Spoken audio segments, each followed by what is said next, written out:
Bonjour à tous et bienvenue si vous nous rejoignez sur Ecclesia TV. Voici les titres de cette édition.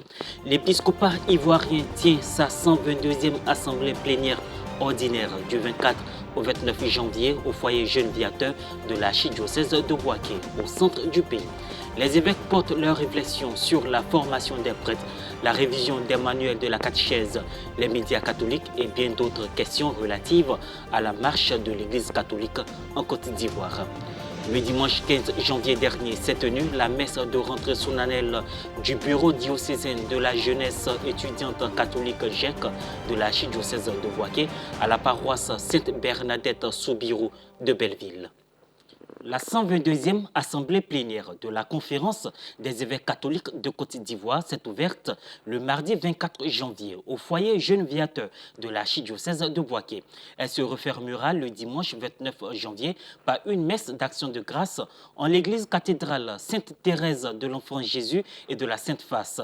Au cours de cette Eucharistie, les évêques ivoiriens rendront public les fruits de leurs travaux sur les dossiers soumis par la commission épiscopale chargée du clergé, des séminaires et de la pastorale des vocations. Reporter d'image Pierre Richemont, Paul-Henri Akichi, commentaire Morel Poti. Les archevêques et évêques ivoiriens sont réunis au foyer Jeune Viateur d'Aougnansou dans l'archidiocèse de Bouaké pour le 122e assemblée plénière ordinaire. Au cours de cette rencontre du 24 au 29 janvier 2023, les prélats portent leurs réflexions sur la marche de l'Église en Côte d'Ivoire et sur des questions diverses. La cérémonie officielle d'ouverture s'est déroulée dans la matinée du mardi 24 janvier au foyer Jeune Viateur. Monseigneur Ignace Bessi-Dobo, président de la Conférence des évêques catholiques de Côte d'Ivoire, qui a ouvert les travaux de cette 122e assemblée plénière. En vous remerciant pour votre présence et attention, je déclare ouvert les travaux de la 122e assemblée plénière de la Conférence des évêques catholiques de Côte d'Ivoire. Elle a été aussi marquée par plusieurs allocutions. L'Église en marche en terre ivoirienne porte également les joies et les espoirs de tous ceux qui y vivent. Et c'est ainsi que vos réflexions porteront certes sur des sujets importants pour la vie de l'Église, tels que la formation des prêtres et la révision des manuels de catéchèse pour les jeunes, mais également sur des matières mixtes, telles que l'éducation et les moyens de communication sociale, qui sont toujours d'un apport appréciable de la part de l'Église pour le développement humain durable, surtout dans la mesure où, avec tous, l'État y compris, nous cherchons ensemble à trouver des solutions, à lancer sans aucune crainte des processus de transformation et à regarder l'avenir avec espérance. La messe solennelle d'ouverture, quant à elle, s'est tenue dans la soirée à la paroisse Saint-Martin du quartier Air France, en présence de nombreux fidèles catholiques venus communier avec nos pères évêques. La mise en pratique de la volonté de Dieu fonde et définit donc une parenté, une fraternité ouverte, permet de détruire toutes les discriminations qui constituent des barrières nocives à la parenté, à la fraternité, et permettent de rejoindre tout homme. Le besoin de bâtir une communauté de vie stable nécessite que l'on s'attaque aux barrières.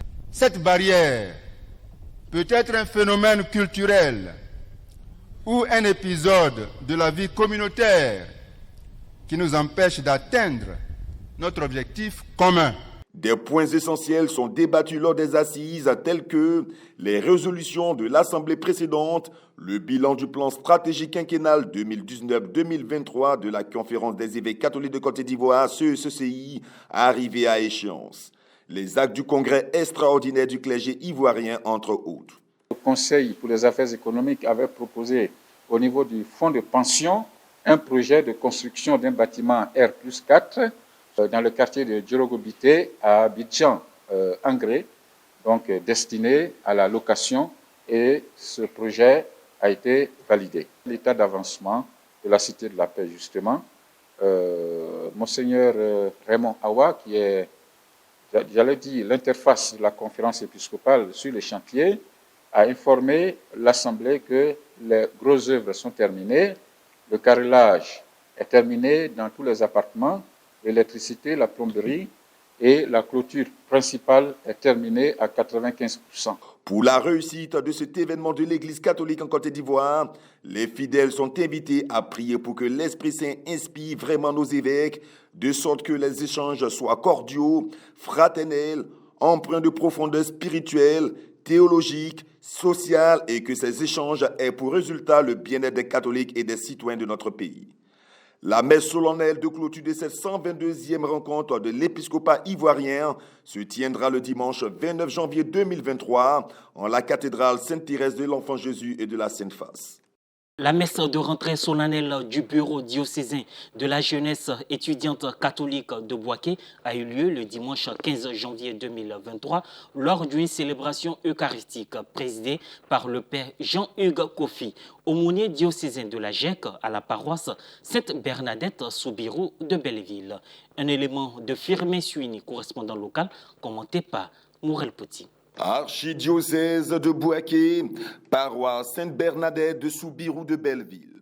Le dimanche 15 janvier dernier, s'est tenue la messe de rentrée solennelle du bureau diocésain de la jeunesse étudiante catholique GEC. La célébration eucharistique a été présidée par le père Jean-Hugues Kofi, aumônier diocésain de la GEC, et concélébrée par le père Cyrus Anoubo, vicaire et aumônier de la section GEC de la paroisse Sainte-Bernadette Soubirou de Belleville.